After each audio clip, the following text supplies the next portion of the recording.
Chapter 2. The Pools of Tears.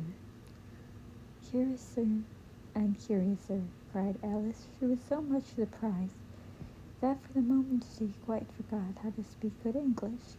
Now I'm opening out like the largest telescope that ever was. Goodbye, feet. For what? She looked down at her feet. They seemed to be feet. I wonder who will put on your shoes.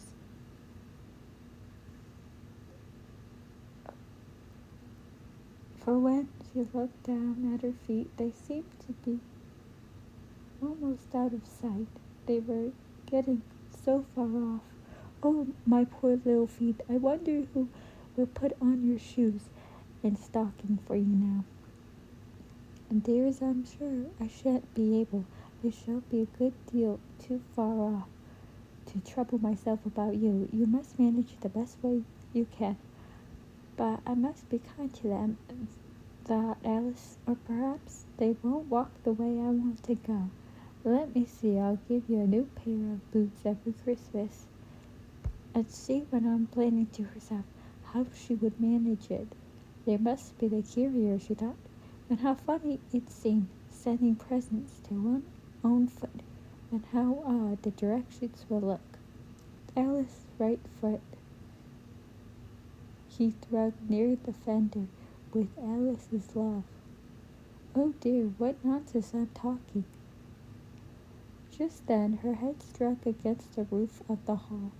In fact, she was now more than 9 feet high, and she looked at once, took up the little golden key, and hurried off to the golden door. Poor Alice, it was so much as she could do lying down on the side to look through into the garden with one eye, but to get through was more hopeless than ever. She sat down and began to cry again. You ought to be ashamed of yourself, said Alice. A great girl like you, she might well say this, to go on crying in that way. Stop this moment, I tell you. But she went on all the same, shedding gallons of tears, until there was a large pool all round her, about 4 inches deep and reaching half down the hall. After a time, she heard a little pattering of feet in the distance, and she hastily dried her eyes to see what was coming. It was the White Rabbit returning, splendidly dressed, with a pair of white kid gloves in one hand and a large fan in the other. He came trotting along in a great hurry, muttering to himself as he came, Oh, the Duchess! The Duchess! Oh, won't she be savage if I keep her waiting? Alice felt so desperate that she was ready to ask help of anyone. So when the rabbit came near her, she began in a low, timid voice, If you please, sir. The rabbit started violently, dropped the white kid glove and the fan, and scurried away into the darkness as hard as he could go. Alice looked up to the fan and gloves, and as the hall was very hot, she kept fanning herself, and all the time she went on talking, Dear, how queer everything is today, and yesterday things went on just as usual. I wonder if I've been changed in the night. Let me think, was I the same when I got up this morning? I almost think that I can remember feeling a little different. But if I'm not the same, the next question is, who in the world am I? Ah, that's the great puzzle. And she began thinking over the children. She knew they were of the same age as herself, to see if she could have been changed for any of them. I'm sure I'm not Ada, she said, for her hair goes in such a long ringlets, and mine doesn't go in ringlets at all. And I'm sure I can't be Mabel, for I know all sort of things. And she said, Oh, she knows such a very little. Besides, she's and and oh dear, how puzzling it all is. I'll try if I know all the things I used to know. Let me see. 4 times 5 is 12, and 4 times 6 is 13, and 4 times 7 is... Oh dear, I shall never get to 20 at that rate. However, the multiplication table doesn't signify. Let's try geography. London is the capital of Paris, and Paris is the capital of Rome. And Rome... No, that's all wrong. I'm certain I must have been changed for Mabel. I'll try and say, how about the little... And she crossed her hands on her lap, as if she was saying lessons, and began to repeat it, but her voice sounded hoarse and strange. All the words did not come the same as they used to. How doth the little crocodile improve his shining tail, and pour the waters of the Nile on every golden scale? How cheerfully he seems to grin, how nearly spread his claws, and welcome fairy fishes in with great, gentle, smiling jaws. I'm sure those are not the right words, she said. Poor Alice, and her eyes filled with tears again as she went on. I must be Mabel, after all, and I shall have to go and live in that poky little house, and have next to no toys to play with, and oh, ever so many lessons to learn. Now I've made up my mind about it. I'm able. I'll stay down here. I'll use their putting their heads down and saying, come up again, dear. I shall only look up and say, who am I then? Tell me that person. And then if I like being that person, I'll come up. If not, I'll stay down here till I'm somebody else. But, oh dear, cried Alice, with a sudden burst of tears. I do wish they would put their heads down. I'm so very tired of being all alone here. As she said this, she looked down at her hands, and this was supposed to see that she had put her one of the rabbit's little white kid gloves while she was talking. How can I have done that? She thought. I must be growing small again. She got up and went to the table to measure herself by it, and found that, as nearly as she could guess, she was now about 2 feet high, and was going on shrinking rapidly. She soon found out that the cause of this was the fan she was holding, and she dropped it hastily, just in time to avoid shrinking away together. That was a narrow escape, said Alice, a good deal frightened at the sudden change, but very glad to find herself still in existence. And now for the garden. And she ran with all the speed back to her little door. But alas, the little door was shut again, and the little golden key was lying on the glass table as before. And things are worse than ever, thought the poor child, for I never was so small as this before, never, and I declare it's too bad if that it is. And those were the words, her foot slipped, and another moment splashed.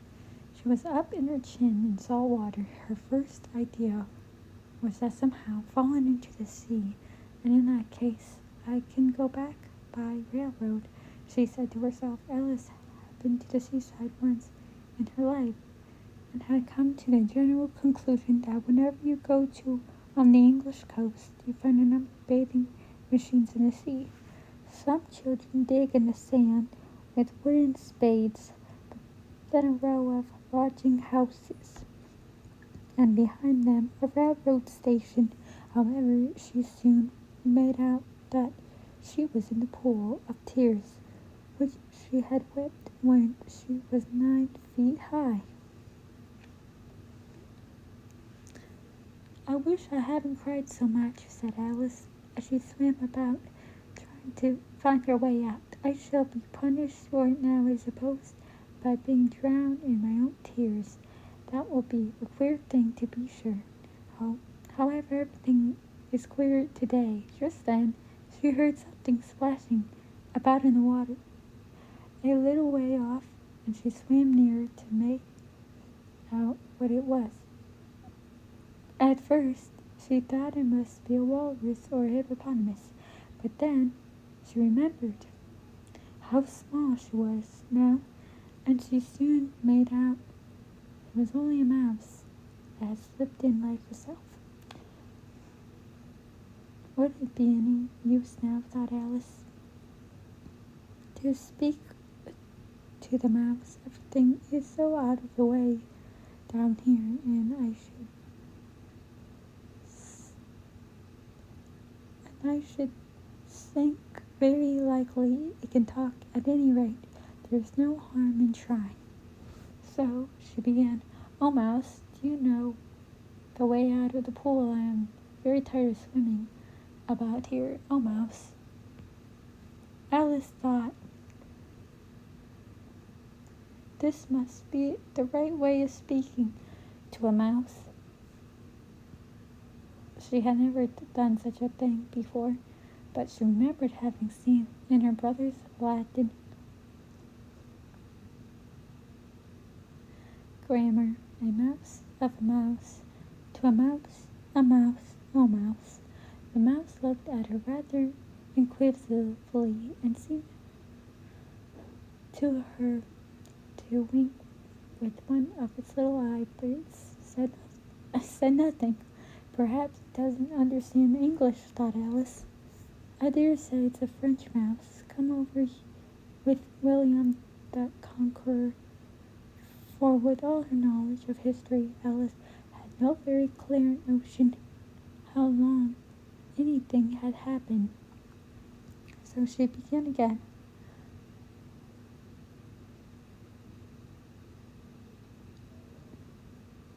Why, just my chat, which was the first sentence in her French lesson book. The mouse gave a sudden leap out of the water and seemed to quiver all over with fright. "Oh, I beg your pardon," cried Alice hastily, afraid that she had hurt the poor animal's feelings. "I quite forgot you didn't like cats." "Not like cats," cried the mouse in a shrill, passionate voice. "Would you like cats if you were me?" "Well, perhaps not," said Alice in a soothing voice. "Don't be angry about it, and yes, I wish I could show you our cat, Dina. I wish you'd take a fancy to cats if you could see her. She is such a dear, quiet thing," Alice went on, half to herself, as she swam lazily about in the pool, "and she sits purring so nicely by the fire, licking her paws and washing her face. She's such a nice, soft thing to nurse, and she's such a capital one for catching mice." "Oh, I beg your pardon," cried Alice again. For the first time, the mouse was bursting all over, and she felt certain it must be really offended. "We won't talk about her any more, if you'd rather not."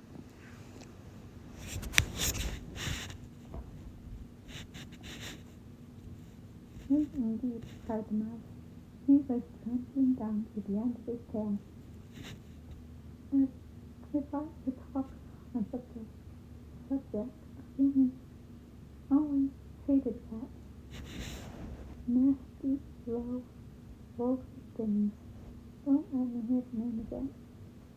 "I won't indeed," said Alice, in a great hurry to change the subject of conversation. Are you fond of dogs?" The mouse did not answer, so Alice went on easily. "There's a nice little dog near our house. I should like to show you a little great white terrier. You know, he's got such long curly brown hair, and I'll fetch him when you grow up. I'll sit up and beg for his dinner, and all sorts of things. I can't remember half of them, and it belongs to a farmer, you know. And he says it's so useful, it's worth £100. He says it kills all the rats." "And oh dear," cried Alice in a sorrowful tone, "I'm afraid I offended it again," for the mouse was swimming away from her as hard as it could go, and making quite a commotion in the pool as it went. softly after it. "Nice, dear. Do come back again. And we won't talk about cats or dogs, either, if you don't like them." When the mouse heard this, it turned round and swam slowly back to her. Its face was quite pale with passion, Alice thought, and it said in a low, trembling voice, "Let us get to the shore, and then I'll tell you my history, and you'll understand why it is I hate cats and dogs." It was a high time to go, for the pool was getting quite crowded with the birds and animals that had fallen into it. There was a duck, and a dodo, a lory, an eaglet, and several other silly creatures. Alice slipped away, and the whole party swam to the shore.